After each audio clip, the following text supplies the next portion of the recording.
நேயர்கள் அனைவரையும் ஜெயா பிளஸ் தொலைக்காட்சியினுடைய ஏனென்ற கேள்வி விவாத நிகழ்ச்சிக்காக நான் உங்கள் அனைவரையும் வரவேற்கிறேன். இந்நிகழ்ச்சியில் துறை சார்ந்த ஆளுமைகளுடைய எண்ண ஓட்டங்களை இன்றைய தலைப்பில் மிக விரைவாக நாம் கதைப்பதற்காக இங்கே அமர்ந்திருக்கிறோம். வழக்கம்போல் அனைத்திந்திய புரட்சி தலைவர் மக்கள் முன்னேற்ற கழகம் புதிய கட்சியினுடைய பெயரை அறிவித்திருக்கிறார். புரட்சி தாய் சின்னம்மா என்கின்ற ஒரு தலைப்பை நாம் தற்போது எடுத்திருக்கிறோம். சட்டமன்ற தேர்தலுக்கான கால அவகாசங்களும் நாமினேஷன் என்று சொல்லக்கூடிய பரிந்துரைகள் ஏற்றுக்கொள்ளப்படக்கூடிய கால நேரம், வாக்குப்பதிவு, தேர்தலுடைய இறுதி முடிவுகளுக்கு இந்திய தேர்தல் ஆணையம் தனது அறிவிப்பாணையை தமிழ்நாட்டு தேர்தலில் அறிவித்திருக்கிறார்கள். இன்னும் சில நாட்கள் மட்டுமே எஞ்சியிருக்கக்கூடிய காலகட்டத்தில் இம்மாத இறுதிக்குள் எல்லா நடவடிக்கைகளையும் அவர்கள் துரிதப்படுத்த வேண்டும். கூட்டணி அமைத்தாலும் கூட்டணி அமைக்காவிட்டாலும், யார் வந்தாலும் வராவிட்டாலும் அந்த குறிப்பிட்ட காலக்கெடுவுக்குள் இடங்களை ஒழுங்கு செய்து தேர்தலில் நிற்பதற்கு பரிந்துரை, பரிசீலனை, தள்ளுபடி, நாமினி, இப்படி பல நிலைகள். கடைசியில் ஃபைனல். அதற்கு பிறகு தேர்தலிலே பிரச்சாரம், வாக்குப்பதிவு, அதற்கு பிறகு தமிழ்நாட்டுடைய புதிய அரசை தேர்ந்தெடுக்க வேண்டிய இந்திய இறையாண்மைக்கு உட்பட்ட ஒரு அரசியலமைப்பு சட்டம் நமக்கு வழங்கிய மாபெரும் ஜனநாயக திருவிழா. இந்த நிலையில் தமிழ்நாட்டு அரசியல் களம் தற்போது எப்படி இருக்கிறது? இதை நாம் பேசத்தான் வேண்டும். இதற்கிடையிலே திருமதி சசிகலா அவர்கள் அனைத்திந்திய புரட்சி தலைவர் மக்கள் முன்னேற்ற கழகத்தை அறிவித்திருக்கிறார். அறிவிப்பாணைக்கு பிறகு சாரைச்சரையாக தமிழ்நாட்டில் பல பகுதிகளிலுமிருந்தும் மக்கள் பல்வேறு நிலைகளில் அவரை சந்தித்து கொண்டிருக்கிற காட்சியும் இன்று மாலை வரை போயஸ் கார்டனிலே நாம் நேரடியாக அவதானிக்கக்கூடிய ஒன்றாக இருக்கிறது.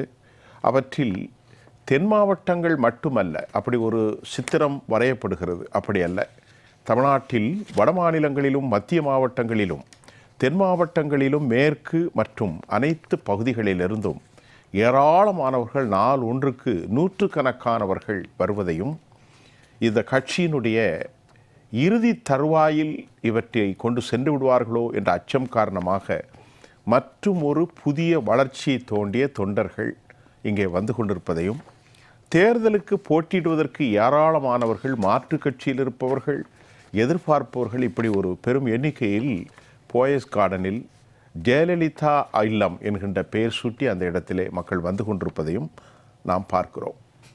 இந்த சூழ்நிலையில் தனிமரம் தோப்பாகாது என்ற பழமொழிக்கேற்ப அவர் தோப்பாக வந்திருக்கிறோம் என்ற ஒரு சின்னத்தையும் அறிமுகப்படுத்தியிருக்கிறார்கள். நிறைய பேசப்போகிறோம். நம்மோடு பேசுவதற்கு வழக்கறிஞர் இளந்தமிழ் ஆர்வலன் அவர்கள் எம்மோடு இணைகிறார். சார் வணக்கம். வணக்கம். அதே போன்று தமிழக சிவசேனா மாநில செயல் தலைவர் திரு சசிகுமார் அவர்களை நான் வரவேற்கிறேன். அதே போன்று கழக நிர்வாகி தோழர் மின்னல் ரவி அவர்களையும் வரவேற்கிறேன். இளந்தமிழ், தற்போது ஒட்டுமொத்தமாக உங்களுடைய பார்வை, தேர்தல் அறிவிப்பாணைக்கு பிறகு நீங்கள் எப்படி பார்க்கின்றீர்கள் என்ற தலைப்பு? திரு இளந்தமிழ்.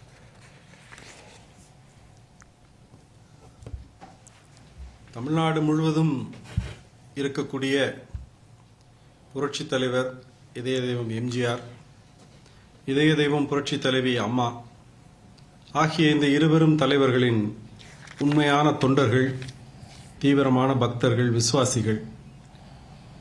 இந்த இருவரும் தலைவர்களின் புகழை உயர்த்தி பிடிப்பதற்கு உரிய தலைமை ஒரு அமைப்பாக, ஒரு இயக்கமாக, ஒரு கட்சியாக இல்லாமல் சிதறுண்டு கிடக்கிறது.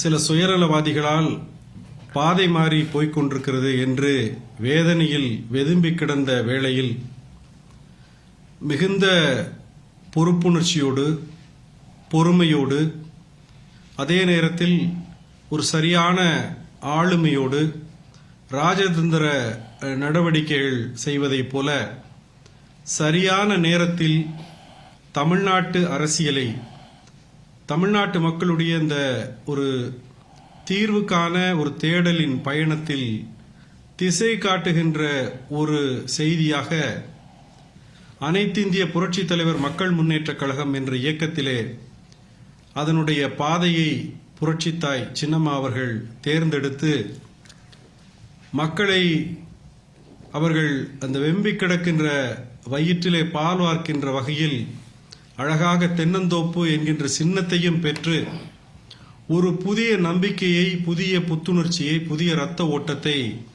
கழக தொண்டர்கள் மத்தியிலே உருவாக்கி இருக்கின்றார்கள்.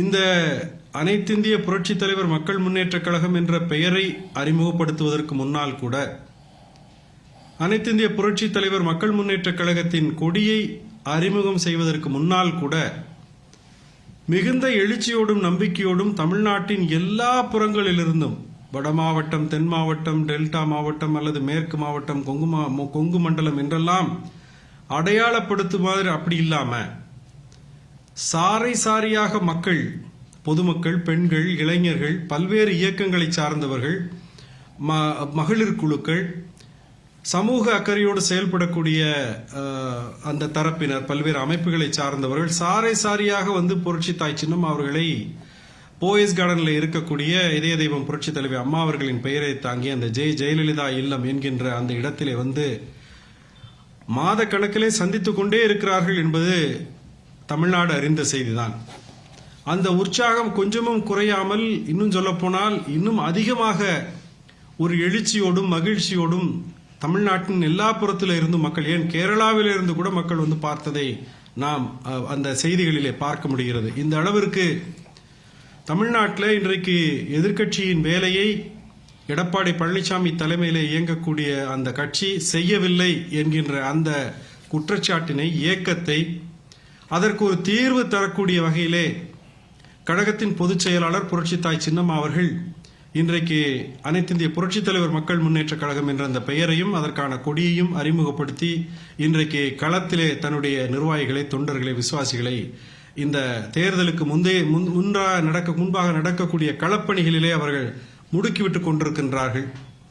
நீங்கள் உங்களுடைய இந்த முகப்புரையிலே சொன்னதை போல தமிழ்நாட்டில் 2026 ஆண்டுக்கான சட்டமன்ற பொதுத் தேர்தலுக்கான அறிவிக்கை, அந்த எப்போது வேட்புமனு தாக்கல் செய்வது, எப்போது இதை திரும்ப பெறுவது, தேர்தல் நாள் மற்றும் தேர்தல் வாக்கு எண்ணிக்கை நாட்கள் எல்லாம் நேற்று அறிவிக்கப்பட்ட பிறகு இன்னும் இந்த பயணம் ஒரு மிகுந்த வேகத்தோடும் உற்சாகத்தோடும் முன்னே செல்லும் என்பதில் எந்த சந்தேகமும் இல்லை. புரட்சித்தாய் சின்னம்மா அவர்களுடைய இந்த முயற்சியும் புதிய பாதையும் தமிழ்நாட்டிற்கு ஒரு வளமான, அமைதியான, வளர்ச்சியை காணக்கூடிய ஒரு மிகப்பெரிய எதிர்காலத்தை உருவாக்கி தரும் என்பது தமிழ்நாட்டில் இருக்கக்கூடிய ஒட்டுமொத்த மக்களுடைய நம்பிக்கையாகவும் அவர்கள் எடுத்திருக்கக்கூடிய ஒரு நிறைவான முடிவாகவும் இருக்கிறது என்பதை நான் என்னுடைய முதல்கட்ட கருத்தாக நான் பதிவு செய்கிறேன். திரு சசிகுமார், சிவசேனாவுடைய ஒரு ஆக்டிங் தமிழ்நாடு பிரசிடென்ட், எங்களுடைய அமர்வில் வந்ததற்கு முதற்கரை நான் உங்களை வாழ்த்துகிறேன், வரவேற்கிறேன். ஐயா, தற்போது இந்த நாம் பேசி கொண்டிருக்கிற தலைப்பில் சிவசேனா, உங்களுடைய பார்வை தமிழ்நாட்டுடைய அரசியல் சூழல் எப்படி இருக்கிறது? கடந்த 25 ஆண்டுகளாக நான் சிவசேனாவில் இருந்து அரசியல் செய்து கொண்டிருக்கிறேன், பணிகள் புரிந்து கொண்டிருக்கிறேன், இந்து சமுதாய பணிகள் செய்து கொண்டிருக்கிறேன். சரி. ஆனால் இதுவரையும் எந்த தமிழகத்தில் எந்த கட்சி தலைவர்களும் தேடி போய் நான் சந்தித்து நான் உங்களோடு சேர்ந்து பணி செய்கிறேன் என்று இதுவரை எந்த கட்சி தலைவர்களும் பார்த்தது கிடையாது. யார்? நீங்கள்? நான் சசிகுமார் ஆகிய நீங்கள்? நான் பார்த்தது கிடையாது. கிடையாது. தனிப்பட்ட முறையிலும் சரி, கட்சி ரீதியாகவும் பார்த்தது கிடையாது. சரி. தனிப்பட்ட முறையில் பார்த்துருக்கலாம், கட்சி ரீதியாக பார்த்துருக்கல. ரைட். ஆனால் சின்னம்மாவை தான் நான் பார்த்துருக்கிறேன் முதல் முறையாக. இன்றைக்கு பார்த்துட்டு தாங்க வரீங்க? ஆமாம், இன்றைக்கும் பார்த்துருக்கிறேன். 2 மாதங்களுக்கு போய் தஞ்சாவூர் வந்ததுப்பையும் அவங்கள மீட் பண்ணேன். சரி. பார்த்த உடனே என்னை அறியாமல் ஆழ்ந்த மனசில் இவங்க கூட சேர்ந்து பயணம் பண்ணணும் என்று எனக்கு ஒரு ஆழ் மனதில் ஒரு தாக்கத்தை ஏற்படுத்தியது. Very good. எனக்கே இது வியப்பாச்சு, என்ன காரணம் என்று சிந்திக்கும் பொழுது இது காலத்தின் கட்டாயம். ஏன்னா தமிழகத்தை பொறுத்தவரையிலையும் ரொம்ப ஆட்சி நிலவரம் ரொம்ப சொல்ல முடியாத அளவுக்கு ஒரு மோசமான நிலையை சந்தித்து கொண்டிருக்கிறது, போய் கொண்டிருக்கிறது. அதாவது இப்போது ஆளுகிற திமுக அரசு. ஆமாம், போய் கொண்டிருக்கிறது. இந்த காலகட்டத்தில் அம்மா இதுமாரி ஒரு கட்சி ஆரம்பித்து செயல்படுங்கிறது அம்மாவோட விருப்பமாக இருந்தாலும் என்னுடைய கருத்து என்னவென்றால் இது காலத்தின் கட்டாயம் தான் சொல்லப்படும். சரி, இதுதான் உண்மை. அதாவது நீங்க திருப்பி சொல்லிட்டு ஆமாம் ஆமாம், இது தவிர்க்க முடியாத சூழல். இது காலம் வழங்கியிருக்கிற ஒரு அற்புதமான வாய்ப்பு. அது மறுக்க முடியாத விஷயம். அதை நான் மனப்பூர்வமாக உணர்றேன். அதனால தான் இன்றைக்கி சின்னம்மா போய் சந்திச்சு என்னுடைய கட்சி நிர்வாகிகள் எல்லா மாவட்ட பொறுப்பாளர்களும் வர வச்சு, அதே போல் இந்து அமைப்பு தலைவர்கள் எல்லாருமே எல்லா கட்சியிலும் வந்தாங்க. இந்து மகாசபா, இந்து மக்கள் கட்சி, நிறைய கட்சிகளும் வந்திருந்தாங்க. எல்லா பொறுப்பாளர்களும் வந்திருந்தாங்க. அதில் எனக்கு வியப்பான சிறப்பு துறவிகள் எந்த ஒரு அரசியல் கட்சியும் அவர்கள் முன் வந்து அந்த அரசியல் கட்சி தலைவர்களை பார்த்து நாங்கள் ஆதரவு கொடுக்கிறேன் என்று சொல்ல மாட்டார்கள். கொஞ்சம் வரலாற்றில் பார்த்துருக்கலாம். ஆனால் இன்னைக்கு 20க்கும் மேற்பட்ட துறவிகளும் மடாதிபதிகளும் அம்மாவை சந்தித்து ஆதரவு தெரிவித்தார்கள். இந்த மடாதிபதிகள் எங்கெங்கெல்லாம் இருந்து வந்தாங்க, அதை பற்றி சொல்லுங்களேன். உங்களுக்கு 1-2 ஞாபகம் இருக்கும், திடீர்னு எல்லாரும் பேரும் சொல்ல வேண்டியதில்லை. ஆமாம். இப்போ திருப்பூர்லேருந்து மகாலட்சுமி சாமிகள் சரி வந்திருந்தாங்க. திருப்பூர். ஆமாம். பெங்களூர்லேருந்து பெங்களூர் சாமிகள் வந்திருந்தாங்க. அதுமாரி சிவமோகா சாமி சென்னையிலேருந்து சிவமோகா. இதுமாரி ஒரு 8 துறவிகள் வந்திருந்தாங்க. அவர்களுக்கு எந்த ஆசையும் இல்லை. காமாட்சிபுரி ஆதீனம் அவங்களாம் வெரி குட். ஆமாம், துறவிகளுக்கு என்ன ஆசை? அவர்களுக்கு ஒன்றும் அரசியல் டிக்கெட்லாம் வரலையே, தேவையில்லையே. அவங்க காலத்தின் நிலையை உணர்ந்து அதர்மம் தலைவிரிச்சு ஆடுகிறது, மக்கள் நிறைய கஷ்டப்படுறாங்க, துன்பப்படுறாங்க. இந்த காலகட்டத்தில் இந்த அம்மா வந்திருக்காங்க, இவங்களுக்கு ஆதரவு கொடுக்கணும், மக்களை பாதுகாக்க வேண்டும், மக்களுக்கு நல்வழிப்படுத்த வேண்டும் அப்படிங்கிற அந்த எண்ணம் அவங்க மனசில் உதிச்சதுனால தான் இவங்களுடைய பார்வை அவங்க கண்ணுக்கு பட்டிருக்கு, வேற யாரும் படல. இப்போ எப்படி நான் சொன்னேனோ அதே போல் துறவிகளுக்கும் பட்டிருக்கு. நீங்கள் சொன்னாலும் அவங்க வரமாட்டாங்க, மனசில் பட்டால் தான் வருவாங்க. அதான் கரெக்டாக சொல்லுது. நீங்கள் ஒரு கட்சினா தான் சொன்ன உடனே வந்துட மாட்டாங்க. கரெக்ட். துறவிகள் அவங்க எதுவுமே தேவையில்லை. Very good. வேந்தர் துறவிக்கு வேந்தனும் திரும்பும் வெரி குட் இயற்கையாக வந்திருக்கிறாங்க. அதெல்லாம் ஒரு சிறப்பு. இதேமாரி நான் ஒவ்வொரு விஷயங்களையும் நான் அம்மாவுடைய செயல்பாடுகள் ஒவ்வொரு விஷயத்தையும் அடோடுவாக சிந்திக்கிறப்ப எல்லாமே இயற்கையாகவே காய் நவுத்தப்படுகிறது. இயற்கை என்றைக்கும் தோற்காது, மிகப்பெரிய வலிமையை ஊட்டி கொடுக்கும். உதாரணம் சொல்ல வேணும்னா, ஏன் தமிழகத்திலே தேர்தல் தேதி அறிவித்த பிறகு ஒரு கட்சி சின்னத்தை அறிமுகப்படுத்துகிறார், கட்சி கொடியை அறிமுகப்படுத்துகிறார். இது செய்வதற்கே சொல்வதற்கே ஒரு ஆளுமை வேணும். சரி, அவர் அறிவித்த பிறகு சரி, நீங்கள் 100கணக்குன்னு சொன்னீங்க, ஆயிரக்கணக்கில் இன்னைக்கெல்லாம் ஆயிரக்கணக்கான. நான் வந்து ஆமாம் வெரி குட், ஆயிரக்கணக்கான நீங்கள் ஸ்பாட் போயிட்டு வந்திருக்கீங்க. நான் தினமும் ஆயிரக்கணக்கில் 100கணக்கில், அதை பார்த்தா லட்சக்கணக்கில் போயிடும். ஆமாம். அதில் ஒரு நீங்கள் வேணால் வருங்காலத்தில் பாருங்கள். சசிகுமார், ஒரு சின்ன கேள்வி ஐயா. இது தமிழ்நாட்டுடைய எல்லா இடங்களிலிருந்தும் மக்கள் வருகிறார்கள், அப்படித்தானே? ஆக்சுவலி நீங்கள் எந்த பகுதியிலிருந்து வருகிறீர்கள்? இப்போ நான் வந்து நீங்கள் எந்த பகுதியில் இருந்தாலும் சிவசேனா தமிழ்நாட்டுக்கான ஒரு கட்சி தலைவர். ஆனால் நான் தஞ்சாவூர்லேருந்து வருகிறேன். என்னுடைய தஞ்சாவூர்லேருந்து சொந்த ஊர் தஞ்சாவூர்லேருந்து வருகிறேன். டெல்டா மண்டலம். ஆமாம், டெல்டா மண்டலம். ஆனால் எல்லா மாவட்டங்களிலிருந்தும் என்னுடைய சிவசேனா கட்சி மாவட்ட பொறுப்பாளர்கள் வந்தார்கள், அம்மாவை சந்தித்தார்கள். யாருமே இப்படிப்பட்ட ஒரு முடிவு எடுக்கிறீர்கள் யாருமே கொஸ்டின் பண்ண, நல்ல முடிவுன்னு சொல்லி எல்லாரும் வந்து அம்மாவை பார்த்தாங்க. Very good. தமிழ்நாடு முழுக்க வந்தாங்க, எல்லா மாவட்டங்களிலிருந்து. அதைத்தான் சொல்லுவேன் நான் என்னுடைய முன்னுரையில் சொன்னேன். இது ஒரு தென் மாவட்ட கட்சி, தென் மாவட்ட ஒரு குறிப்பிட்ட சமூக கட்சிங்கெல்லாம் கொண்டு போறாங்க, அது தவறு. அதெல்லாம் அரசியல். தமிழகம் முழுவதும் இருந்தும் ஏராளமானவர்கள். அதெல்லாம் எப்படி அம்மா முன்னாள் முதல்வர் அம்மா இறந்தப்ப இப்போ ஒரு ஐயா சசிகுமார், இப்போ தமிழ்நாட்டில் உங்கள்கிட்ட கேட்குறது, இன்றைய 4 அணிகள் அந்த மாதிரி இருக்குது. திராவிட முன்னேற்ற கழகம் அவங்க சார்பாக ஒரு வலிமையான அணி இருக்கிறாங்க. அதை போன்று அதிமுக, பாஜக இப்படி ஒரு அணி இருக்கிறது. இப்போது சின்னம்மா அவர்கள் போட்டி போடுவதற்கு திருமதி சசிகலா அவர்கள் ஒரு கட்சி கொடுங்க, திரு சீமான் இப்படி இருக்கிறார். இப்போது தமிழகத்தினுடைய கள நிலவரம் எப்படி இருக்கிறது? திமுக ஆட்சி நாங்கள் வெற்றி பெற்றது மாதிரி ஒரு மாயத்தோட்டம் கட்டமைக்கப்படுகிறதா? பொதுவாக நீங்கள் ஒரு பிரசிடென்ட், ஒரு நேஷ்னல் பிரசிடெண்ட்டாக, ஒரு ஸ்டேட் லெவல் பிரசிடென்ட், உங்களுடைய பார்வை எப்படி இருக்குது? இந்த களம் எப்படி இருக்குது? இந்த தேர்தல் நோக்கு எப்படி இருக்குது உங்கள் பார்வை? அதாவது சார், மற்றவர்கள்லாம் அரசியல் கட்சியில் தோற்றுவிக்கப்பட்டு பல வருடங்களாக உள்ள ஒரு கட்சியில் எதிர்த்து போகிறாங்க, தேர்தல் சந்திக்கிறார்கள். சரி. ஆனால் அம்மாவை பொறுத்தவரையிலையும் அவங்க அரசியல் கட்சி ஆரம்பிக்கணும், எப்பயும் ஆரம்பிச்சிருக்கலாம், எப்பயும் அரசியலுக்குள்ளே வந்திருக்கலாம், எப்பவுமே பதவிகளும் பெற்றிருக்கலாம். எவ்வளோ பெரிய பதவியும் பெற்று. ஆமாம், அதெல்லாம் எல்லாருக்கும் தெரிஞ்சது. அவங்க போகாத இதில் உச்சநிலைக்கு போயிட்டாங்க. சரி, கரெக்ட். ஆனால் இப்போ ஏன் இந்த முடிவு எடுக்கிறாங்கன்னா, அதுதான் உங்களை திருப்பி திருப்பி நான் சொல்கிறது என்னென்னா, காலத்தின் கட்டாயம். அதை கொஞ்சம் விரிவாக சொல்லுங்களேன். எதையும் பூடகமாக பேச நம்ம தான் இப்போ ஏற்கனவே பொறுமை பொறுமை பொறுமை பொறுமை. இப்போதும் பொறுமை இழக்கவில்லை, இப்போதும் பொறுமை தான். அதாவது சார் சொல்லுனா, அதர்மம் தலைவிரிச்சி ஆடுது தமிழகத்தை பொறுத்தவரை. இன்றைக்கி இந்தியாவில் எடுத்துட்டிங்கன்னா அதிக வருமானம் வரக்கூடிய ஒரு ஸ்டேட், அதிகமாக ஜிஎஸ்டி கட்டக்கூடிய ஒரு ஸ்டேட்டுன்னா பாம்பே வச்சுருக்கிற மகாராஷ்டிரா. அதுக்கு அடுத்தது Tamil Nadu. Very good, very good.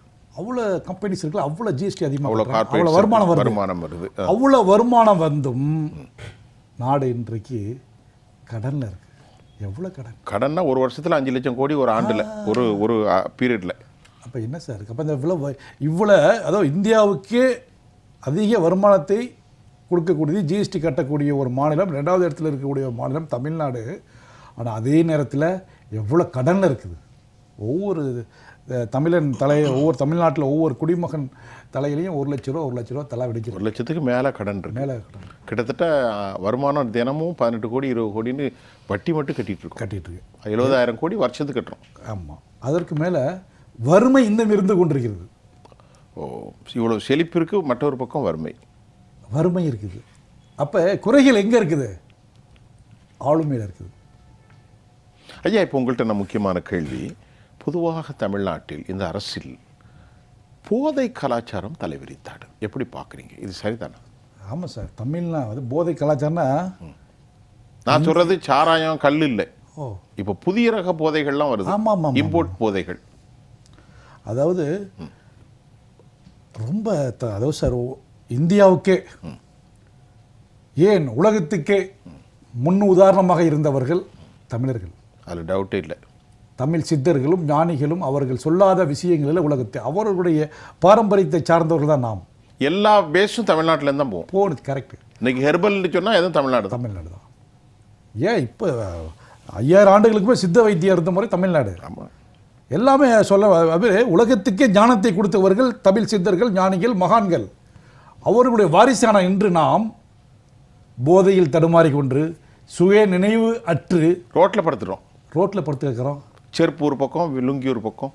உன்னை இப்படி ஆக்கினா தான் நான் நாட்டை ஆள முடியும். சிந்திக்க மாட்டேன், நான் நினைக்கிற சாதிக்க முடியும், நாட்டை ஆள முடியும். அதாவது அதை இந்தியாவிலேயே எந்த மாநிலத்திலும் இல்லாத ஒரு போதைக்கு அடிமையாகி விட்டு போயிடுச்சு இந்த இளைஞர்கள். ஆனால் நமது முன்னோர்கள்லாம் தீர்க்க தரிசிகள், மகான்கள், உலகத்துக்கே ஞானத்தை கொடுத்தவர்கள். அவர்களுடைய வாரிசுகளான நாம் இன்று இந்த ஆட்சியாளர்கள் ஆளக்கூடியதன் விளைவாக தன்னையும் மறந்து செவ்வியாட்டு கூட்டமாக இருக்கிறோம். கண்டிப்பாக. அதெல்லாம் நினைக்கும் போது, சிந்திக்கும் பொழுது ரொம்ப மனசு கஷ்டமாக இருக்குது, மன உளைச்சலாக இருக்குது. அதனால தான் மாற்றம் வர வேண்டும் அப்படின்னு மக்கள் தான் மலங்கி விட்டாங்களே. இயற்கை நினைக்குது. நம்முடைய சித்தர்கள், ஞானிகள், மகான்கள் எங்களை வாழ்ந்து கொண்டிருக்கிறார்கள். மாற்றத்தை உருவாக்க வேண்டும். அதுக்கு தான் சின்னம்மா வந்திருக்கிறாங்க. இதான் உண்மை. இதான் உண்மை ரகசியம். இல்லைனா இவ்வளோ மடாதிபதி துறவிகளை அவங்க பார்க்கணும் தேவையில்லையே. நான் உங்கள்கிட்ட பேசும்போது சசிகுமார் பல பேர்கிட்ட பேசிட்டு எடுத்திருக்கேன். நீ என்னமோ பேசின ஒரு ஆன்மீக சாமியார்கிட்ட பேசின மாதிரி இருக்கு எனக்கு. ஏன்னா சிவசேனா கட்சி அதெல்லாம் ஒரு பக்கம் இருக்கட்டு, ஆனால் நீங்கள் பேசுனது யாரையும் கடுமையான வார்த்தைகள் புரியாமல் இயற்கை நினைக்கிறதுங்கிறீங்க. அப்படி ஒரு கலைச்சூழல் இருக்கிறதுங்கிறீங்க. உலகத்திற்கு ஞானத்தை போதித்த போதிவர்மன் போன்ற மிகப்பெரிய ஆளுமைகள் உருவானது உன் மூதாதையர்கள் அறிவுசார் தளத்தில் உலகத்திற்கு ஞானத்தையும் உள்ளே இருக்கக்கூடிய அறிவுசார் தளத்தையும் கற்றுக் கொடுத்தார்கள். இன்னைக்கு கேவலப்பட்டு ரோட்டிலே படுத்து கிடக்கக்கூடிய சமூகமாக இந்த சமூகம் மாறி இருக்கிறது. இயற்கை நினைக்கிறது இவனுக்கு இன்னொரு வழி விட வேண்டும். அப்படித்தானே? மொத்தத்தில் அநீதி வருகின்ற என்ன சொல்றது, கீதையில் என்ன சொல்கிறது, அநீதிகள் வரும்போது அதை எதிர்ப்பதற்கு எப்போதும் ஒரு நீதி பிறந்து கொண்டே. அது இயற்கை தானே? இயற்கை. அது உலகம் முழுவதும் உண்டு. அந்த இயற்கை தான் இப்போ வேலை பார்த்துட்டு இருக்கு. அதுதான் சொல்ல வர்றேன். அற்புதமான ஆழ்ந்த கருத்து. நம்ம இப்போ பேசுனது அரசியலையும் தாண்டியும் ஒரு ஞானமிக்க கருத்து. அதனால நான் ஒரு விஷயம் என்னன்னா தெளிவாக சொல்ல ஆசைப்படுறேன். வருங்காலங்களில் உறுதியாக சின்னம்மா அவர்கள் கை காட்டக்கூடியவர்கள் தான் ஆட்சியாளர்கள். எந்த மாற்றமும் இல்லை. வெரி குட், நன்றி. திரு மின்னல் ரவி சார், நீங்கள் கழகத்தினுடைய ஒரு மிக முக்கிய நிர்வாகி. எந்த நோக்கமும் இல்லாமல் நீங்கள் என்ன செஞ்சிட்டு இருக்கீங்க எனக்கு தெரியும், பேசிக்கிட்டு இருக்கீங்க. இப்போ இன்னைக்கு தேர்தல் அறிவிப்பானே வந்துட்டா இல்லையா? என்ன பண்ணி டேட்டு 16, என்ன பண்ண 14 நாள் தான் இருக்குது. ஆட்களை செலக்ட் பண்ணி விட்டாலும் சரி, விடாமல் போனாலும் சரி. இது எப்படி பார்க்குறீங்க? நிலைமையை பேசுங்க. சின்னம்மா கட்சி கொடியை அறிமுகப்படுத்தி கட்சியின் திருப்பெயரை அனைத்திந்திய புரட்சி தலைவர் மக்கள் முன்னேற்ற கழகம் என்ற கழக திருப்பெயரை அறிவித்ததும் சில ஊடகங்கள்லாம் அம்மா லேட்டாக வந்துட்டாங்கன்னு சில இதில் தவறான இதில் போடுறாங்க. சின்னம்மாவுடைய தலைமை வந்து இவங்களுக்கெல்லாம் தெரியாது. இதே தான் வந்து புரட்சி தலைவர் எம்ஜிஆர் அவர்கள் தான் முதலமைச்சராக இருக்கும்போது நடிகர் சங்க விழாவில் அவர் அழைத்தார்கள். அப்போது அவர் புரட்சி தலைவர் எம்ஜிஆர் அவர்கள் சொன்ன வார்த்தை, இனி வரும் காலங்களில் ஊடகங்கள் அதிகமாக திரையுலகமும் அரசியலும் மிக மிக பாதாள சாக்கடை சென்றடையும் என்று புரட்சி தலைவர் சொன்னார்கள். Very good. ஆனால் இன்றைய நிலைமை பார்த்தால் அப்படி தான் இருக்கிறது. இந்த சீய சக்தியை ஒழித்து மக்களுக்கு நல்லதை செய்ய வேண்டும் என்ற ஒரு நல்ல எண்ணத்தில் தான் புரட்சியார் சின்னம்மா அவர்கள் இந்த கழகத்தை ஆரம்பித்தார். உதாரணமாக சொல்ல வேண்டும் என்று சொன்னால், லேட்டாக வந்தாலும் லேட்டஸ்ட்டாக சாதிக்கக்கூடிய ஒரு தலைவர் புரட்சியார் சின்னம்மா. இன்னும் ஒன்று முக்கியமாக சொன்னது போனால், தன்னை நம்பிய அனைவருக்கும் நன்மையை செய்து துன்பத்தை தனக்குள் தாங்கும் இதயத்தை வரமாக பெற்றவர் புரட்சிதாய் சின்னம்மா. இதுவரையில் இப்பொழுதெல்லாம் எதிர்க்கட்சி தலைவர் என்று சொன்னாலே என்னவென்று புரியாமல் சின்னம்மாவை ஐடிவிங் மூலமாக சின்னம்மாவை சில ஊடகங்கள் மூலமாக குறை சொல்வதை குறிக்கோளாக எடுத்துக்கொண்டால் எதிர்க்கட்சி தலைவர் நினைக்கிறார்கள். ஆனால் அவர்களுக்கெல்லாம் நான் ஒன்றை மட்டும் சொல்லுகிறேன். பேரறிஞர் அண்ணா அவர்கள் முதலமைச்சரானதும் அன்றைய தினம் மாண்புமிகு என்ற வார்த்தை இல்லை, கனம் கோட்டார் அவர்களே, கனம் அமைச்சர் அவர்களே தான் இருந்தது. ஆனால் பேரறிஞர் அண்ணா அவர்கள் முதலமைச்சரானதும் கனம் என்ற வார்த்தையை எடுத்துவிட்டு மாண்புமிகு நீதியரசர் அவர்களே, மாண்புமிகு அமைச்சர் பெருமக்களே என்ற வார்த்தை சொன்னார். இதை ஏன் என்று நான் மாண்புமிகு என்ற வார்த்தை சொல்கிறேன் என்று சொன்னால், இந்த அனைத்திந்திய அண்ணா திராவிட முன்னேற்றத்தில் புரட்சித்தாய் சின்னம்மா அவர்கள் ஒதுக்கிவிட்டம் என்று சந்தோஷப்படுகிறார்கள். இனி வரும் காலங்களில் உங்களால் அமைச்சர் என்று ஆக முடியாது. உங்களுக்கு மாண்புமிகு என்ற வார்த்தைக்கு தகுதியில்லாத உங்களை மாண்புமிகு அமைச்சர் என்று அங்கீகாரம் அளித்தவர் புரட்சித்தாய் சின்னம்மா. இதை நீங்கள் மறந்து விட்டீர்கள். இன்று வந்து புரட்சித்தாய் சின்னம்மா லேட்டாக வந்தாங்க, கட்சி ஆரம்பித்தாங்க. அவங்க என்ன பண்ண போகிறாங்கன்னு இன்று தினம் வருகின்ற கூட்டத்தை வந்து பாருங்கள். தமிழ்நாடு முழுவதும் அம்மா நீங்கள் தான் வரணும், நீங்கள் தலைமையேற்ற தான் நாங்கள் நல்லா இருப்போம். எல்லாரும் வந்து இங்கே நான் கண் கூட பார்த்துட்டு வந்தேன். இப்போ இன்றைக்கி ஆஃபீஸ்லேருந்து வரும்போது கூட பஸ்ஸில் பார்த்துட்டு வந்தேன். ஃபுல்லாக புரட்சித்தாய் சின்னம்மா அவருடைய ஃபோட்டோ 8 பிட்டு 10 பிட்டு ஃபுல்லாக தெருவு ஃபுல்லாக ஒட்டிக்குது. இதே 2017 சின்னம்மாவுடைய போஸ்ட் ஓட்டும் போது சின்னம்மாவுடைய படத்தை மட்டும் தனியாக கட் பண்ணி எடுத்தாங்க. இன்றைக்கி புரட்சித்தாய் சின்னம்மாவுடைய ஃபோட்டோ அப்படியே இருக்குது. இதுலேருந்து என்ன தெரியுது, அன்றைக்கி காசு கொடுத்து சின்னம்மா ஃபோட்டோ எடுத்தீங்க, இன்றைக்கி பொதுமக்களே வந்து சின்னம்மா படத்தை நின்று ரசிக்கிறாங்க. ஏன்னா புரட்சி தலைவி அம்மா அவர்களுக்கு பிறகு புரட்சித்தாய் சின்னம்மா அவர்கள் வந்தால்தான் தமிழகத்திலே ஜாதி கலவரம், மத கலவரம், இந்த சின்ன இந்த பாலின வாழ்க்கை, இந்த இதெல்லாம் வந்து குறைவதற்கு காரணம் புரட்சித்தாய் சின்னம்மா அவர்கள் வந்தால்தான். இதையெல்லாம் மறந்துவிட்டு ஏதோ பேசிக்கொண்டு வருகிறார்கள். இது நான் வந்து எப்படி சொல்ல வேண்டும் என்று எனக்கு புரியவில்லை. ஒரே ஒன்று மட்டும் நான் அமைச்சர்களுக்கு சொல்லிக்கிறேன், அதிமுக அமைச்சர்களுக்கு. ஆமாம், அமைச்சர்களாக இருந்தவர்களுக்கு சட்டமன்ற உறுப்பினராக எம்பியாக இருந்தவர்கள்லாம் ஒன்று மன சொல்லிடுறேன். எப்படி? சின்னம்மா அவர்கள் பிடித்து வைத்தால் தான் நீங்கள் பிள்ளையார், இல்லை என்றால் சாதாரண மண் என்பதை நீங்கள் மனதை வைத்து செயல்பட வேண்டும் என்று நான் கண்டிப்பாக சொல்லிக்கிறேன். புரட்சித்தாய் சின்னம்மா அவர்களை மீண்டும் அதிமுக தலைமையேற்று வந்தால்தான் நீங்கள் மாண்புமிகு அமைச்சர்கள், சட்டமன்ற உறுப்பினர்கள், இல்லை என்றால் ஒன்றுமே கிடையாது என்பது இந்த நேரத்தில் நான் சொல்கிறேன் சார். சரி நேயர்களே, திரு இளந்தமிழ் சார், அதாவது தற்போது நாம் தொடர்ந்து இந்த அனைத்திந்திய புரட்சி தலைவர் மக்கள் முன்னேற்ற கழகத்தை குறித்து பேசுகிறோம். நாம் இப்பொழுது அம்மா அவர்கள் களத்திலே குதிப்பதற்கு மிகவும் சிறந்த முறையில் எப்படி அவர்கள் பொறுமையாக பக்குவமாக கடந்த 35 ஆண்டுகளில் ஒரு மாபெரும் இயக்கத்தை கட்டி அமைத்தவர். அவருக்கான அளவீடுகளை சொல்லி மாளாது. அவரால் வளர்ந்தவர்கள், அவரால் வளர்க்கப்பட்டவர்கள் இன்றைக்கு மறந்து போனார்கள். திரு ஐயா சசிகுமார் அவர்கள் இயற்கையினுடைய தண்டனைகளை குறித்தும் பல்வேறு கருத்துக்களை நமக்கு சொல்லிக் கொடுத்தார்கள். எனக்கு நல்ல ஞாபகம் இருக்கிறது.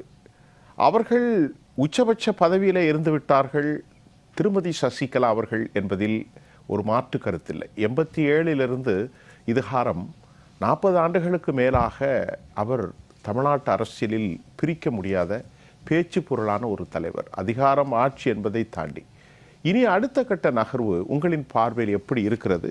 தேர்தல் அறிவிப்பானை கூட்டணிகள் முடிவு பெறாமல் எல்லாம் இழுபறி. உங்களின் பார்வை சொல்லுங்கள் ஐயா. அதாவது நீங்கள் குறிப்பிடுவதைப் போலவே நிறைய ஊடகங்களில் விவாதிக்கக்கூடியவர் அவர்கள் பல்வேறு அரசியல் கட்சிகளை சார்ந்தவர்களாக இருந்தாலும் சரி, அல்லது அரசியல் விமர்சகர்கள், பத்திரிகையாளர்கள் என்ற அந்த பெயரிலே அவர்கள் பேசக்கூடியவர்களாக இருந்தாலும் சரி, அம்மா அவர்கள் ஒரு தாமதமாகிவிட்டது என்கின்ற ஒரு விஷயத்தை வச்சுக்கிட்டே வராங்க. இதை சொல்வதனால ஒன்றும் நமக்கு அரசியல் பின்னடைவோ அல்லது வேற எந்த பாதகமோ கிடையாது. ஆனால் ஒரு உண்மையை சரியான வழியில சொல்ல வேண்டும் என்று நான் கருதுகிறேன். இப்போ பெங்களூரிலிருந்து புரட்சித்தாய் சின்னம்மா அவர்கள் வந்த பிறகு புரட்சித்தாய் சின்னம்மா அவர்கள் தொடர்ந்து சொல்லிக் கொண்டு வந்த ஒரு செய்தி என்னவென்றால், பல்வேறு காரணங்களால பல்வேறு நபர்களின் அந்த சொந்த நலன்களுக்காக அவர்கள் எடுக்கக்கூடிய முடிவின் காரணமாக கழகம் சிதறுண்டு கிடக்கிறது. இதை ஒருங்கிணைக்க வேண்டும் என்று சொன்னால் அது சாதாரண காரியம் கிடையாது. இந்த இந்திய வரலாற்றில் பார்த்தீங்கன்னா அந்த மாதிரி பிளவுபட்ட கட்சிகள் மீண்டும் இணைந்தனவா என்று பார்த்தால் அது கண்ணு கட்டிய தூரம் வரைக்கும் எந்த வரலாற்று சான்றும் கிடையாது. அது புரட்சி தலைவி அம்மா அவர்கள் கழகத்தின் பொதுச் செயலாளராக இருந்து பிரிந்து கிடந்த 2 அணிகளாக இருந்த இயக்கத்தை ஒன்று சேர்த்து முடக்கப்பட்டிருந்த சின்னத்தை மீட்டது என்பது வரலாறு. இப்ப அதற்கு பிறகு இன்றைய நிலைமையை எப்பேற்பட்ட அரசியல் பின்னணியில் எப்பேற்பட்ட சதிவலைகளின் காரணமாக இந்த மாதிரியான பின்னடைவுக்கு இந்த கட்சி உள்ளாக்கப்பட்டது அப்படிங்கிறது உள்ளங்கை நெல்லிக்கனி அனைவரும் அறிந்ததே. அப்ப அந்த மாதிரி ஒரு சிக்கலை கட்சி சந்தித்துக் கொண்டிருக்கின்ற பொழுது எரிகிற நெருப்புல எண்ணெயை ஊற்ற மாதிரி நாமும் வாய்க்கு வந்தபடி பேசி விமர்சனம் செய்யக்கூடாது. எந்த ஒரு அரசியல் ஆளுமையையும் மிக குறைந்த, அதாவது தரம் குறைந்த வார்த்தைகளிலே விமர்சனம் செய்துவிடக்கூடாது. ஒவ்வொரு நாளும் அரசியல் நிகழ்வுகள் குறித்து லாவணி பாடிக்கொண்டு குறை கூறிக்கொண்டு இருக்கக்கூடாது.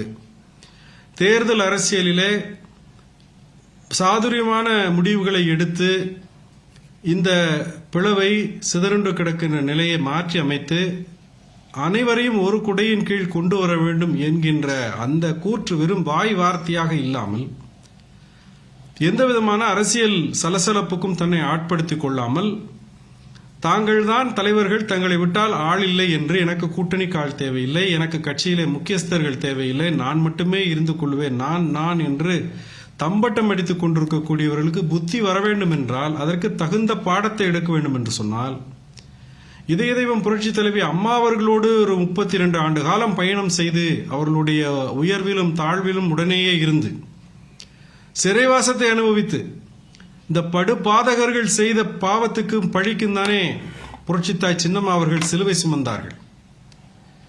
இப்படி அனுபவிக்க வேண்டியதெல்லாம் அனுபவித்துவிட்டு பாவத்தையும் பழியையும் இந்த தாய் மீது சுமத்திவிட்டு, அதனால் தான் அவரை தியாகத் தலைவர் என்று நாங்கள் அழைத்தோம். இது ஒரு அரசியல் காழ்ப்புணர்ச்சி காரணமாக போடப்பட்ட பொய் வழக்கு. அதை நான் நிச்சயமாக அதை பிரச்சாரத்திலே புரட்சித்தாய் சின்னம்மா அவர்களும் எடுத்து வைப்பார்கள், நாங்களும் எடுத்து வைப்போம். எந்த விதத்திலேயும் சட்டத்தின் அடிப்படை எதுவுமே இல்லாமல் புரட்சித்தாய் சின்னம்மா அவர்கள் பழிவாங்கப்பட்டிருக்கிறார்கள் என்பதை நாங்கள் நிரூபித்து மக்களுடைய நம்பிக்கையை பெறுவோம். அப்ப இப்பேற்பட்ட வேலைகளை செய்யக்கூடியவர் மிக மோசமான அழுத்தங்களை தனக்கு சிறைச்சாலையிலே கொடுத்தப்பட்ட போது குடிக்கின்ற தண்ணீரிலே சோப்பு பவுடரை கலந்து அவரை மாசக்கணக்கில் அந்த சோப்பு தண்ணியை குடித்து அவர் உறுதியாக இருந்தார் என்று சொன்னால், அது மட்டுமல்லாமல் ஏராளமான தொந்தரவுகளை அன்றைய கலைஞர் கருணாநிதி அவர்களுடைய தலைமையில் இருந்த திமுக அரசாங்கம் சிறைச்சாலையிலே சிறை நிர்வாகத்தை கையிலே போட்டுக்கொண்டு சட்டத்துறை அமைச்சரும் தினம் தொலைபேசி செய்து அழுத்தங்கள் கொடுத்த போதும் கழகத்திற்கும் இதய தெய்வம் புரட்சி தலைவி அம்மா அவர்களுக்கு எதிராக ஒரு வார்த்தை கூட நான் சொல்ல மாட்டேன் என்று அந்த தண்டனையை, அந்த துன்பங்களை எல்லாம் தன் சிறமேற் கொண்டு புரட்சி தாய் சின்னம்மா அவர்கள் இந்த இயக்கத்தை கட்டி காப்பாற்றினார் என்று சொன்னால், அப்படிப்பட்ட தியாகங்களை செய்து, அப்படிப்பட்ட பழிபாவங்களை சுமந்து இந்த கட்சியை நல்ல முறையிலே வளர்த்தெடுக்க வேண்டும், வழிநடத்த வேண்டும், சிதறுண்டு கிடந்தால் அவற்றை ஒன்றிணைக்க வேண்டும் என்று பயணம் செய்யக்கூடிய புரட்சி தாய் சின்னம்மா அவர்கள் சிலருடைய அந்த என்ன சொல்றது, ஒரு அவசரத்திற்காக, படபடப்பிற்காக, தன்னையும் அரசியலில் நானும் இருக்கிறேன் என்று காட்டிக்கொள்வதற்காக அவசரப்பட்டு எடுக்க முடியாது, எந்த முடிவும் எடுக்க முடியாது. மிகவும் சாதுரியமாக, மிகவும் ராஜதந்திரத்தோடு புரட்சி தாய் சின்னம்மா அவர்கள் இத்தனை ஆண்டு காலம் அமைதி காத்து, தான் என்று தம்பட்டம் அடித்துக் கொண்டவர்கள் முகத்திரையெல்லாம் கிழித்து, இன்றைக்கு அவர்கள் மக்களை சந்திப்பதற்கு, முகம் கொடுப்பதற்கு துணிச்சல் இல்லாமல், தெம்பு இல்லாமல் போகக்கூடிய அளவுக்கு அவருடைய அமைதி வேலை செய்திருக்கிறார் என்று சொன்னால், அந்த தலைவியினுடைய ஆளுமையே, அந்த தலைவியினுடைய அந்த உண்மையான அந்த பவர்ஃபுல் பர்சனாலிட்டி என்பதை நாம் புரிந்து கொள்ள வேண்டும். அப்படிப்பட்ட நிலையில் இந்த தேர்தலில் என்ன முடிவை இந்த கட்சியிலிருந்து சிதறுண்டவர்கள், இந்த கட்சியில இருக்கக்கூடியவர்கள் மேற்கொண்டிருக்க வேண்டும், எந்த முடிவு, எந்த ஒருங்கிணைப்பு இதய தெய்வம் புரட்சி தலைவர் எம்ஜிஆர் அவர்களுடைய புகழையும், இதய தெய்வம் புரட்சி தலைவி அம்மா அவர்களுடைய அந்த நல்லாட்சியையும் மீண்டும் தமிழ்நாட்டில் நடைமுறைப்படுத்த முடியும் என்று சொன்னால் அனைவரும் ஒன்றாக இருக்க வேண்டும் என்பதை வலியுறுத்துவதன் மூலமாக, யார் மக்களுடைய நம்பிக்கையை, யார் மக்களுடைய முழுமையான ஆதரவை, கழகத்தில் இருக்கக்கூடிய அனைத்து தர நிர்வாகிகள், தொண்டர்கள் அனைவரும் யாரை விரும்புகிறார்கள் என்று நிரூபிப்பதற்கான இது ஒரு ஆசிட் டெஸ்ட், இது ஒரு பரிசோதனை முயற்சி, பரிசோதனை ஒரு களம்.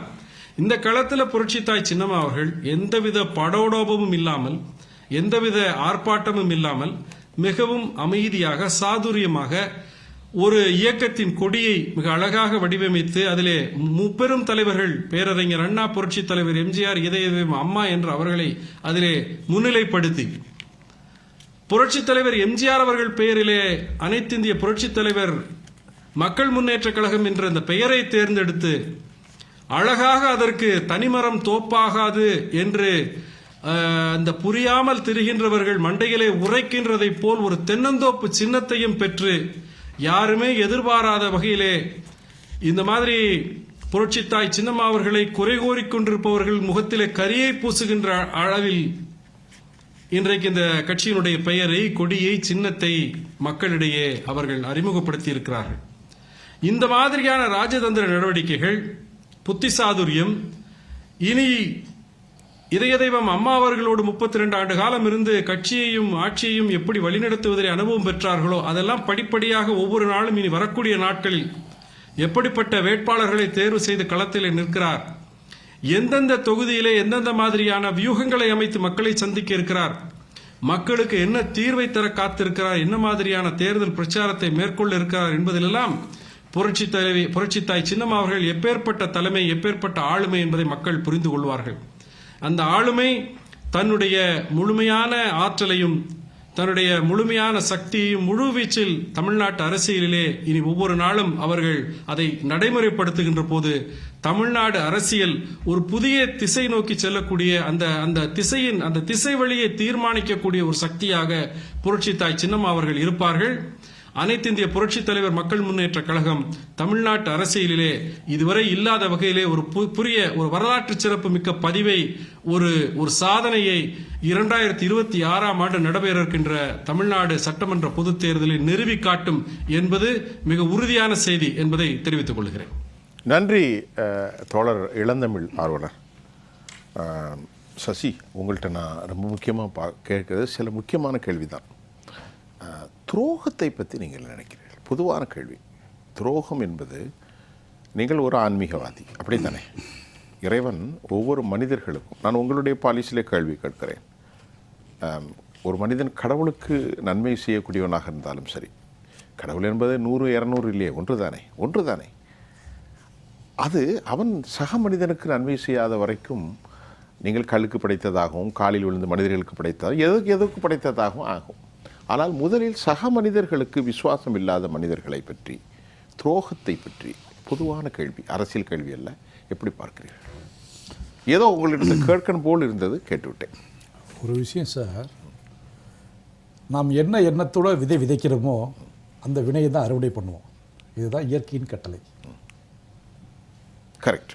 எதை நீங்கள் அதை விதைச்சி என்ன விதைக்கிறோமோ அந்த வினை தான் அறுவடை பண்ணுவோம். அது யாராக இருந்தாலும் சரி. வினை விதைத்தால் வினை, திணை விதைத்தால் திணை. அவ்வளோதான் ஒன்று. ரெண்டாவது, சார் வழக்கறிஞர் சார் சொல்லிட்டு இருக்கப்போ சொன்னாங்க, அம்மா எந்த தவறுமே செய்யலை, இப்படி சூழ்ச்சியின் காரணமாக இப்படி அவர்கள் ஜெயிலுக்கு போகிற மாதிரி ஆயிடுச்சுன்னு சொன்னாங்க. சிக்க வைத்தது உண்மைதான். இந்திய நாட்டின் முதல் ஜனாதிபதி, சுதந்திரம் அடைந்த முதல் ஜனாதிபதி ராஜேந்திர பிரசாத் தன்னுடைய 5 வருஷம் அந்த ஜனாதிபதியை வகிச்சிட்டு வெளியில் வர்றப்ப பத்திரிகையாளர்லாம் ஒரு கேள்வி கேட்டாங்க, நம்ம இந்திய அரசியலமைப்பு சட்டத்தை பற்றி என்ன நினைக்கிறீங்க அப்படின்னு. அப்போ அதுக்கு ஒரே ஒரு பதில் சொன்னார், வருத்தத்துடன் சொல்கிறேன், ஏழையை சட்டம் ஆளுகிற சட்டத்தை பணக்காரன் ஆளுகிறான். இதுதான் இந்திய அரசியலமைப்பு சட்டம் அப்படின்னு சொன்னாங்க. இது எப்போ 80 வருஷம் 90 வருஷம் முன்னாடி ராஜேந்திர பிரசாத் அப்பயே சொல்லிட்டார். எவ்வளோ பெரிய ஞானி அவர்.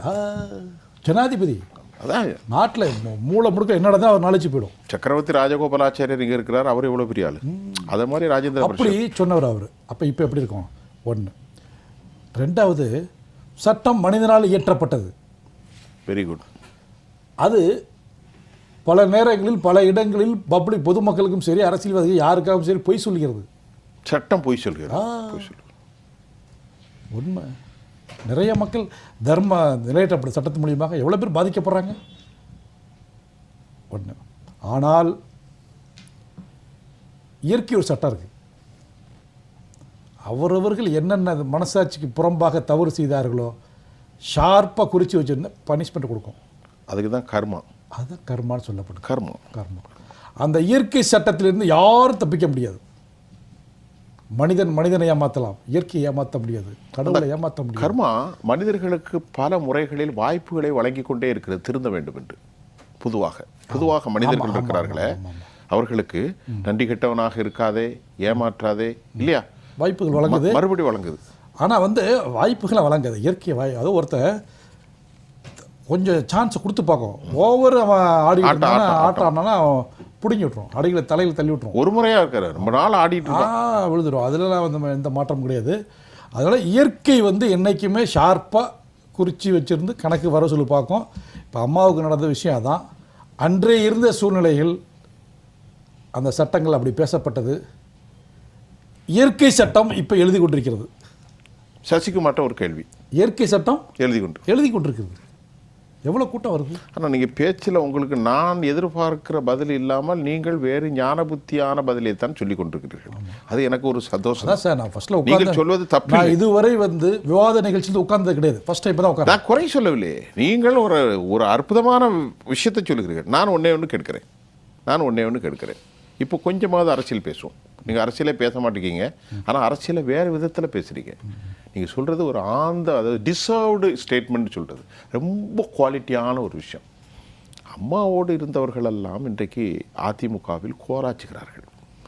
அவர்கள் கூட சரி, ஆனால் வார்த்தைகளை கூட தன்னால் பதவி பெற்றும் தன்னால் உயர்வடை வந்தும் சின்னமாக நீங்கள் வர வேண்டும் என்றும் அம்மா இறந்த பிறகு நேரடியாக அவர்கள் இல்லத்திலே வந்து நின்றார்கள். அதில் 19வது இடத்தில் நின்றவர் தான் எடப்பாடி பழனிசாமி. நான் பொதுவாக கேட்கிறேன்.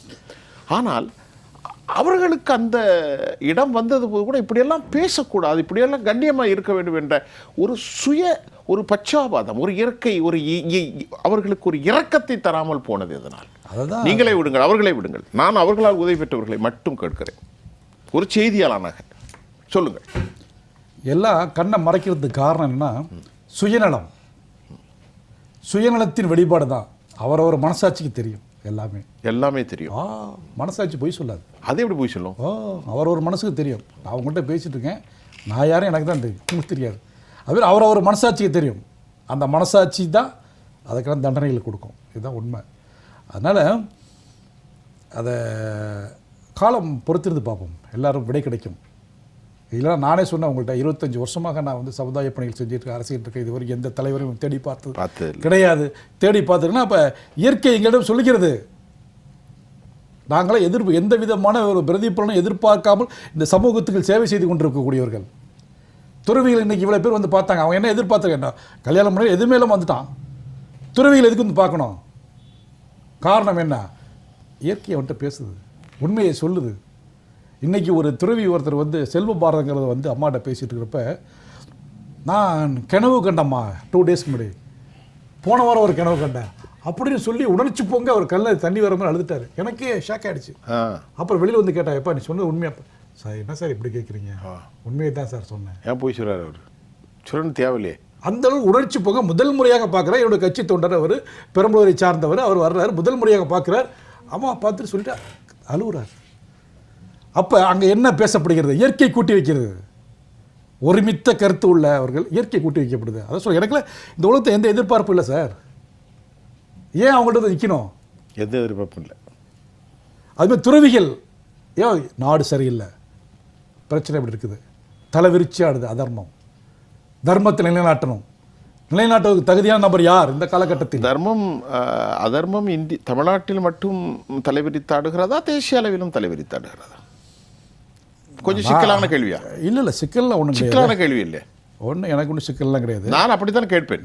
தமிழகத்தில் தலைவிரிச்சாடுது, தேசிய அளவில் இல்லை, பொதுவாக கேள்வி. எல்லா இடங்களும், நாடு முழுவதும் நான் சொல்வது, எல்லா இடங்களிலும் சில அதர்மங்கள் நடக்குது இல்லைன்னு சொல்ல. ஆனால் இங்கே உச்சபட்சமாக இருக்குது. ஐயா மின்னல் ரவி என்ன சொல்ல போறீங்க சார்? 50 தலைவருங்க இருந்தாங்க சார் திராவிட கழக திமுகவில். அதில் ஒரு 50 தலைவர்கள் ஒருத்தர் ஈவிகே சம்பத், அண்ணன் ஈவிகே சம்பத் அவர்கள். சரி. அவர்கள் அண்ணாவிடம் கோபித்து கொண்டு, நான் கழகம் ஆரம்பிக்கப் போகிறேன், இன்று மாலை அறிவிப்பேன் என்று கோபித்து சென்று விட்டார். அன்று இரவு அவரும் கட்சியினுடைய பெயரை மக்கள் தேசிய கட்சின்னு தான் நினைக்கிறேன், அந்த பெயரையும் அறிவிச்சிட்டார். அன்று இரவு அண்ணா அவர்கள் அனைவரையும் அழைத்து விருந்தளித்தார். திமுக கழகத்துக்கு பிறகு, திமுக கழகத்தில் ஆரம்பித்த பிறகு அனைவருக்கும் விருந்தளித்தார் பேரறிஞர் அண்ணா அவர்கள். அப்பொழுது சில தலைவர்கள் கேட்டார்கள், என்ன அண்ணா, அண்ணன் ஈவிகே சம்பத் கட்சி ஆரம்பித்து பேரையும் அறிவிச்சிட்டாரு, நீங்கள் வந்து எங்களுக்கெல்லாம் இனிப்பு தரீங்க, பலகாரம் தரீங்க. அப்போது பேரறிஞர் அண்ணா அவர்கள் சொன்னார், எங்கே அவன் என் பேரை வைத்து அண்ணா திராவிட முன்னேற்ற கழகம் அறிவித்துவானு பயந்தேன் அப்படின்னு. அப்படி பேரறிஞர் அண்ணா அவர் நாவினால் அறிவிக்கப்பட்டது தான் அந்த அண்ணா திராவிட முன்னேற்ற கழகம். ஓ, அப்படி சொன்னாரோ? சரி.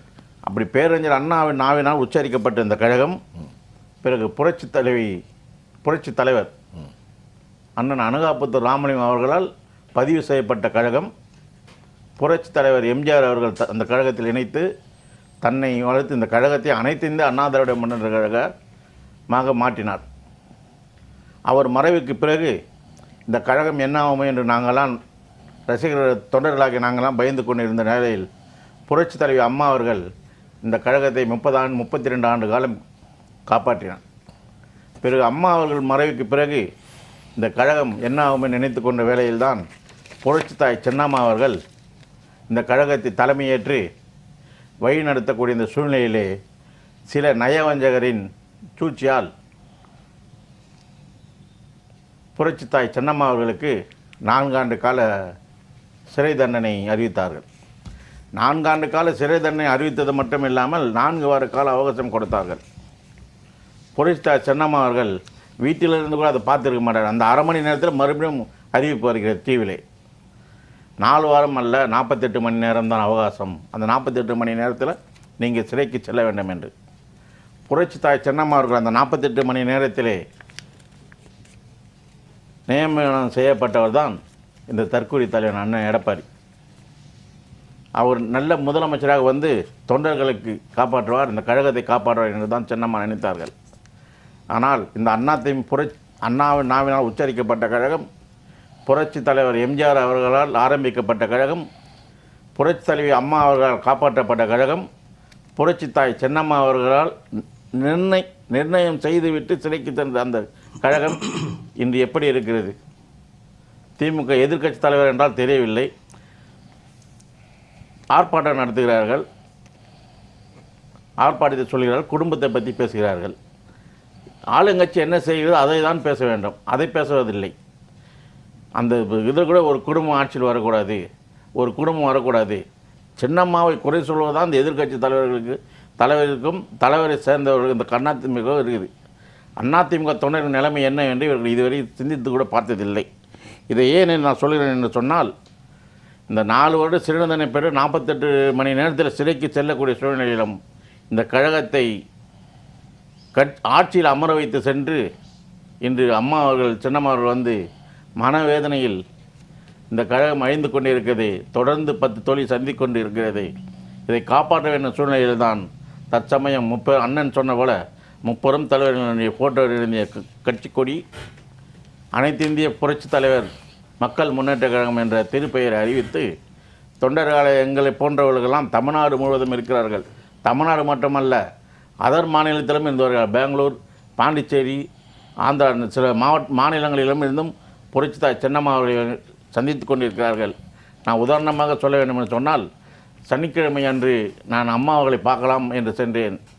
நான் அம்மா அவர்களை சந்திப்பதற்கு 6:30 மணி நேரம் ஆகிவிட்டது. நான் போனது 2:30 மணி. நான் அம்மாவை சந்திக்கும் போது 7:50.